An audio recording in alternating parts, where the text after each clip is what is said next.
So the last source or the natural source and the most important one is called the soil. Soil means मिट्टी.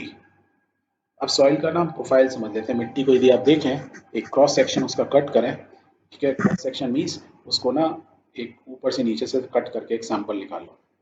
यदि आप इसको देखोगे तो ना हमारी जो सॉइल होती है, मिट्टी जो होती है, ऊपर की बड़ी सॉफ्ट सी होती है, और ऊपर जो है ना ऑर्गेनिक लेयर होती है, जो जिंदा चीजें हैं, घास वास पेड़ पौधे सब ऊपर होते हैं, तो उसको बोलते हैं ऑर्गेनिक लेयर.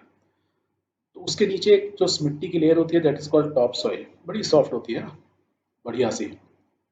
उसके नीचे वाली को लेयर को बोलते हैं सब सॉइल. उससे नीचे वाली लेयर को बोलते हैं पेरेंट मटेरियल. एंड सबसे नीचे क्या होता है, आप खोदते हुए चले जाएंगे, अल्टीमेटली फाइंड बेड रॉक्स, पत्थर मिलेंगे आप. तो धीरे धीरे देखेंगे कम पत्थर होते हैं, फिर और कम पत्थर होते हैं, और ऊपर की मिट्टी में लिटरली पत्थर होते ही नहीं है. राइट. ये मोस्ट ऑफ द प्लेसेस पे आपको ऐसा ही मिलेगा. हाँ, कुछ कुछ प्लेसेस पे जैसे सहारा वगैरह में चला जाओगे तो वहाँ थोड़ा सा डिफरेंट हो जाएगा. वहाँ पे मे भी हो सकता है कि एकदम पहाड़ पत्थर डायरेक्टली बेड रॉक मिल जाए, या कहीं पे आपको खाली सैंडी सैंड मिल जाए, राइट, तो सॉइल ना मिले. पर मोस्ट ऑफ द प्लेसेस पे this is how you will find soil everywhere. अब सॉइल जो होती है ना, ये जो लेयर बनी है हमारे अर्थ में, इसको यदि हम समझें तो इसमें ना 5% जो होता है ऑर्गेनिक मैटर, जो मिट्टी होती है उसके अंदर 5% ऑर्गेनिक मैटर. ऑर्गेनिक मैटर क्या हुआ, पेड़ पौधे जो उसकी टूट के फंस गए पत्ते वत्ते वो सब मिक्स है. तो करीब 5% मिट्टी के अंदर क्या होता है, ऑर्गेनिक मैटर होता है.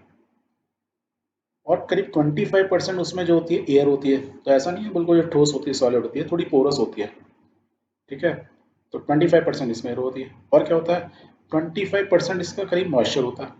इसके अंदर मिट्टी को कभी आप थोड़ा नीचे से निकालोगे तो क्या हल्का हल्का पानी पानी मिलेगा, गीली गीली सी मिलेगी, आप इसको गोला बनाओगे तो बन जाएगा. That means water is present. तो उसमें 25% करीब वाटर हुआ, 25% एयर हो गई, 5% ऑर्गेनिक मैटर हो गया. एंड द रिमेनिंग जो होती है 45%, उसके अंदर क्या होते हैं, मिनरल्स होते हैं, एंड डिफरेंट टाइप के minerals. Means you have iron, phosphorus, sulphur, बहुत सारी चीज़ें हैं. सो दो things which are very important for our health, for our development, वो सारी चीज़ें इसमें होती हैं. दैट मीन्स जो ये हमारी टॉप सॉइल और सब सॉइल ही बेसिकली ये टॉप पार्ट हुए दोनों, इनके अंदर इन सब चीज़ों से बना होता है. सो एवरेज कंपोजिशन होती है. हाँ, थोड़ा जगह टू जगह, दुबई चले जाओगे थोड़ा अलग होगा, अमेरिका में थोड़ा अलग होगा, इंडिया में थोड़ा अलग होगा, पर मोर और less the composition of soil, the average composition is this only. अब ये जो सॉइल बनी है, ये हजारों सालों में धीरे धीरे करके बनी है. 1 सेंटीमीटर की सॉइल, 0 से 1 सेंटीमीटर, समझ लो ना, जरा सी सॉइल जो बन रही है, एक लेयर, इतनी बड़ी लेयर बनी है. इस लेयर को बनने में, 1 सेंटीमीटर को बनने में करीब 1000 ईयर्स लगते हैं. दैट मीन्स लाखों सालों में जाके जो अब हम सॉइल देख रहे हैं, मिट्टी देख रहे हैं अपनी अर्थ के ऊपर, वो लाखों सालों में जाके बनी है. और इसको बनाने के लिए ना बहुत सारे फैक्टर्स होते हैं. जैसे पेरेंट मटेरियल क्या था, जब हमारी अर्थ किस जिस भी हम जगह की बात करें वहाँ का पेरेंट मटेरियल क्या था. पेरेंट मटेरियल मीन्स वहाँ मान लो पत्थर थे या जो भी थे वो कैसे थे, ग्रेनाइट था या कोई और तरह का पत्थर था, वो क्या क्वालिटी थी. टोपोग्राफी क्या थी, मीन्स वो प्लेन ग्राउंड था कि पहाड़ का एरिया था, राइट. आप बहुत ऊंचे पहाड़, बहुत ज़्यादा ही ऊंचे पहाड़ों में चले जाएंगे, आपको वहाँ मिट्टी ना मिले, और हो सकता है नीचे वाले एरिया में बहुत ज़्यादा मिट्टी मिले, आपको सॉइल मिले. वहाँ की क्लाइमेट कैसी थी, मतलब सूखा था एरिया या बारिश बहुत होती थी, उस पर भी डिपेंड करता है. वहाँ के ऑर्गेनिज्म क्या थे, मीन्स पेड़ पौधे कीड़े मकोड़े वहाँ क्या तरह के थे, कितने तरह के थे, ये भी डिपेंड करता है, क्योंकि ये बहुत बड़ा रोल प्ले करते हैं इसको, सॉइल को बनाने में. एंड देन द टाइम, हमने कितना टाइम दिया ओवर द ईयर्स, लाखों साल दिए, तो ये टाइम डिपेंडेंट भी है. ये सारी चीज़ें हों और हम बोले कल को ही जो हमारा जो है चीज़ें सडनली सॉइल में कन्वर्ट होता है, मिट्टी में कन्वर्ट हो जाता है, ऐसा होगा नहीं होगा. अब ये सॉइल बनती कैसे है, let's understand the soil forming process, कि ये बनी कैसे है एक्चुअली.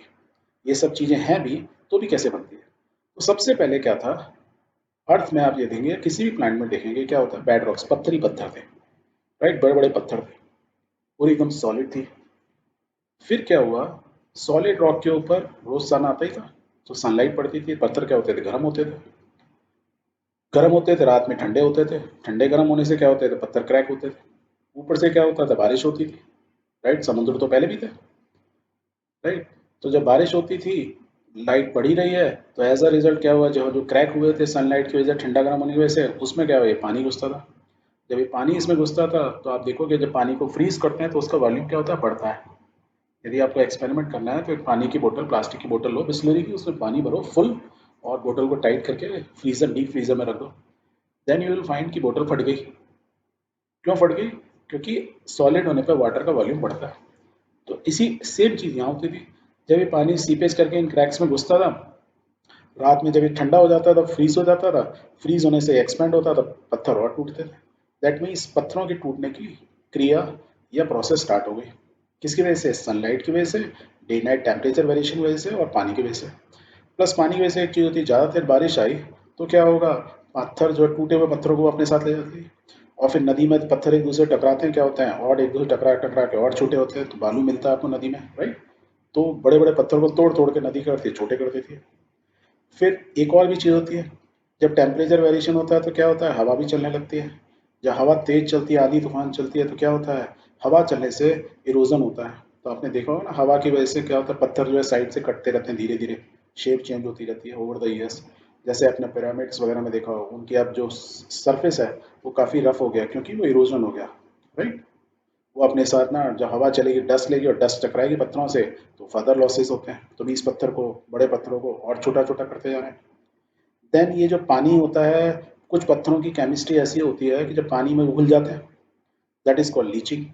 एग्जाम्पल के लिए, आपने बहुत सारी वर्ल्ड की ना बड़ी बड़ी गुफाएं देखी होंगी, वो क्या होती है, चूने पत्थर से बनी होती है, लाइम स्टोन। लाइम क्या होता है, जो चूना आप घर में पुताई करते हो वो वाला चूना, राइट। तो लाइम स्टोन कैल्शियम कार्बोनेट होता है, वो जब पानी में मिलता है तो घुल जाता है। वो घुलने से क्या होता है कि बड़ी बड़ी केव्स बन जाती हैं। दैट मीन्स पानी की वजह से भी जो बड़े बड़े पत्थर थे, जो ऐसे केमिकल से बने हुए थे, जो चूना पत्थर से बने हुए थे, वो टूटने लगे। अब इन टूटने से क्या हुआ कि हमारी शेप हजारों सालों में, लाखों सालों में कुछ कुछ ऐसी हो गई। मीन्स ऊपर के पत्थर टूट टूट के छोटे होने लगे और छोटे हो गए, राइट। फिर जब ये पत्थर टूटने लगे और पानी है, हवा है, सब कुछ है, तो इसमें हमारी जो है लाइफ जनरेट हुई। लाइफ क्या हुआ, बहुत सारे से घास पेड़ पौधे होने लगे। अब जब ये पेड़ पौधे इसमें होने लगे, तो पेड़ की जड़ें भी जब जाती हैं तो वो क्या करती हैं, किसी घर में आपने देखा होगा ना, यदि जड़ आ जाती है तो पूरा घर ही उड़ जाता है। That means they also have a power to break this stones, right. और दूसरा क्या होता है, जब ये होते हैं तो इसमें बहुत सारे माइक्रो ऑर्गेनिज्म होते हैं, बहुत तरह के बैक्टीरिया होते हैं, वो बैक्टीरिया करते हैं, वो भी बहुत सारे इन पत्थरों के केमिकल्स को खाना शुरू करते हैं, और वो भी इसको क्या करते हैं, धीरे धीरे केमिकली इनको और फर्दर डिग्रेड करके छोटे छोटे पार्टिकल्स में बदल लेते हैं।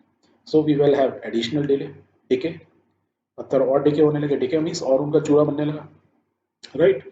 एंड एक टाइम ऐसा आया लाखों सालों में, जब आज की डेट में हम देख रहे हैं कि हमारे इसकी जो ऊपर की लेयर है और बड़ी होगी, वो एग्जैक्टली ऐसी होगी जिसमें ऊपर की लेयर बहुत ज़्यादा बढ़िया फाइन हो गई, उसमें बहुत ही कम पत्थर हैं, नीचे की लेयर में थोड़े और कम हैं, और उससे नीचे थोड़े और ज़्यादा हैं।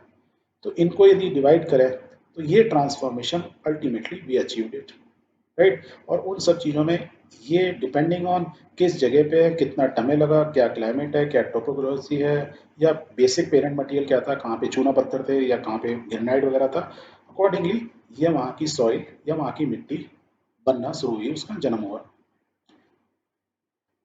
इस मिट्टी को जो होती है उसको तीन पार्ट में डिवाइड करते हैं, दैट इज कॉल्ड हॉरिजन ए, जो टॉप पार्ट होता है, उसके बीच वाले को बोलते हैं हॉरिजन बी, जहाँ आधी मिट्टी पत्थर है बीच का, और जो नीचे वाला जो सॉलिड रॉक्स, बेड रॉक्स होते हैं, उसको हॉरिजन सी बोलते हैं।